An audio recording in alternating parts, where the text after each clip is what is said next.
힘 빠진 친박, 홍준표 독주의 속수무책입니다. 홍준표 지사의 약진이 좀 눈에 띄는 것 같아요. 예, 저희가 약진이 눈에 띈다고 했는데 실제로 홍 지사가 장기 휴가를 내고 본격적인 대선에 뛰어들었다, 뭐 이런 얘기가 있더라고요. 예, 근데 그렇게 뛰어들 수밖에 없고요. 제가 생각할 적에는 홍준표 지사가 정말 그 홍트럼프라는 여러 가지 막말 논란 속에도 있지만은 역시 그 한수위라고 할 수 있을까. 보수 후보들 중에서는 한수위로 보이는 전략적 사고를 가지고 전략적으로 아주 공세를 하고 있다. 그래서 저는 특히 그 노무현 전 대통령의 뇌물수수 부분을 갖다가 일부러 지금 전략적 차원에서 치고 나오는 게 아닌가. 저는 그렇게 해석을 하거든요.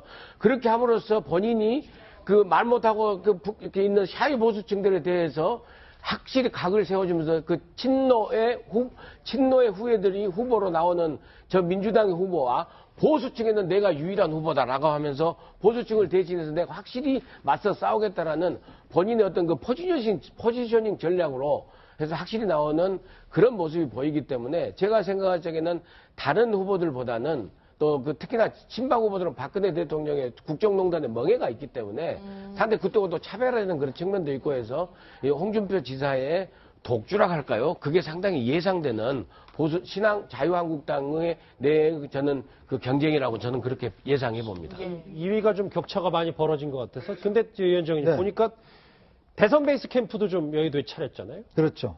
그러니까 지금 보니까 이제 거의 홍 지사의 뭐 독주 체제인 것 같아요. 지금 1차 경선에서 2위와의 차이가 뭐 46%, 또 2차 경선은 더 차이가 벌어졌다고 하거든요. 그렇죠. 그러니까 나머지 친박들 다 합해봐야 지금 홍 지사한테 못 당하는 그런 수준으로 온 것 같습니다. 그만큼 이제 홍 지사가 가졌던 이제 나름대로의 커리어, 그 다음에 이제 경남지사로서 또 여러 가지 지금 이야기하고 있는 좀 전략적인 발언들, 이런 것들 때문에 사실은 좀 인기를 끌어모으고 있는 것 같고, 왜냐하면 이제 겉으로 드러나는 모습하고 실제 당원들의 속내하고 좀 달라요, 사실. 왜냐하면 겉으로는 뭐 태극기 들고 하기 때문에 김진태 의원이 유리한 것 같지만 실제로 지금 당원들 같은 경우는 사실 좀 다른 생각이에요. 왜냐하면 이 당이 계속 지속 가능하려면 그럼 어떻게 되냐. 결국 이제 앞으로 총선도 봐야 될 거 아니겠습니까? 근데 언제까지나 박근혜 전 대통령만 붙잡고 갈 수는 없는 사실이거든요. 그러니까 뭔가 새로운 어떤 변화가 필요하다는 데에 대해서 당원들도 좀 동의를 하는 것 같고, 그런 면에서 아마 홍 지사가 이제 후보로 될 가능성이 상당히 높아 보입니다. 그러니까 잠시만요. 홍준표 지사가 대권 잠룡으로서 힘을 실어준다기보다도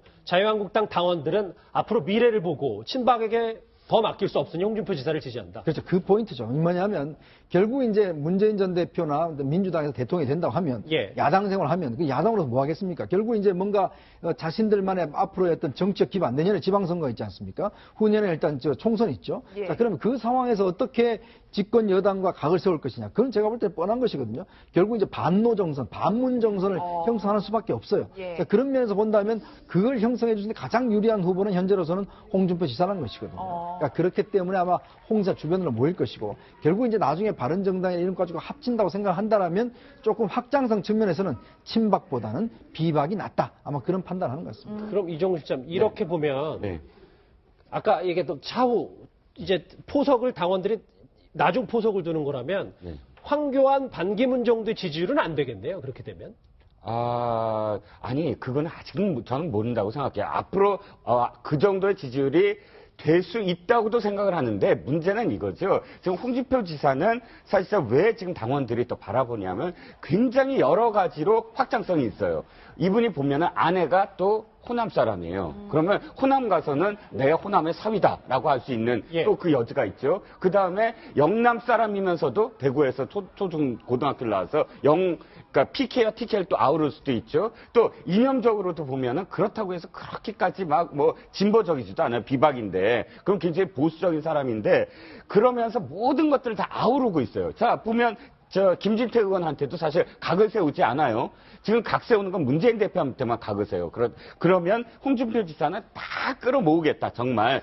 유승민 의원도 마찬가지고, 바른정당 사람들한테도 사실은 그렇게 막 각을 안 세우거든요. 자, 그렇게 봤을 때, 당원들이 바라봤을 때는 정말 그 이후에 이 모든 것들을 다 합칠 수 있는 사람. 지금도 그 합쳐지면 가능성이 전혀 없진 않다. 뭐 이런 희망을 그래도 여러 그 후보들 중에 가장 많은 희망을 갖고 있다는 거죠. 그런데 오늘 홍 지사와 관련해서 뭐 꼼수 사퇴다 이런 얘기가 하나 나와서요. 그 관련 목소리 뭔지 들어보실까요? 제가 보궐선거로 사퇴를 하면 출사퇴가 나옵니다.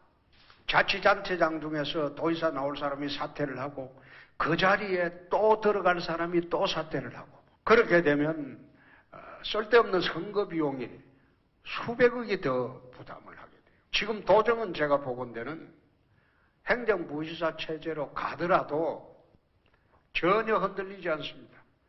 이 도정이 세팅이 다 됐어요. 그래서 보궐선거는 없다. 네, 선거 비용을 이유로 들면서 보궐선거는 없다 이렇게 주장하고 있는데 어떻게 받아들여야 될까요? 사실 이게 지금 상황이 좀 굉장히 황당한 상황이긴 해요. 그러니까 이게 5월 9일 날 이제 대선을 치르지 않습니까? 그러면 한 달 전까지 사퇴를 하고 뭐 이제 그 4월 9일까지 사퇴를 하고 나갈 수 있는데 4월 9일 12시 정도 사퇴를 하면 이제 4월 10일 날 이제 선관위에 보고가 되면 이게 보궐선거 사유 확정이 한 달 전에 돼야 된단 말이에요. 예. 4월 9일에 사퇴를 하면은 이제 내년 6월에 지방선거 있잖아요. 그럼 1년 3개월 동안 이제 도정 공백이 생기는 상황인데 지금 홍 주사가 뭐 돈이 많이 들어서 저기 뭐 보궐선거는 없다라고 하면서 지금 저 얘기대로 하신다는 거는 지금 확정된 다음에 후보가 된 다음에 4월 9일 한 자정쯤에나 지금 저기 이제 그 사직원 같은 걸 내겠다는 소리인데 예. 사실 저 부분에 대해서는 뭐 홍준표 지사 본인의 생각도 있으시겠지만 야당에서는 굉장히 지금 반발이 심한 상황입니다. 이제 거의 뭐 5시간째가 됐습니다. 박근혜 전 대통령 검찰 조사 거의 특집으로 준비했던 뉴스특급은 홍준표 지사 얘기로 정리를 해봤습니다. 여러분은 지금 뉴스특급과 함께하고 계십니다.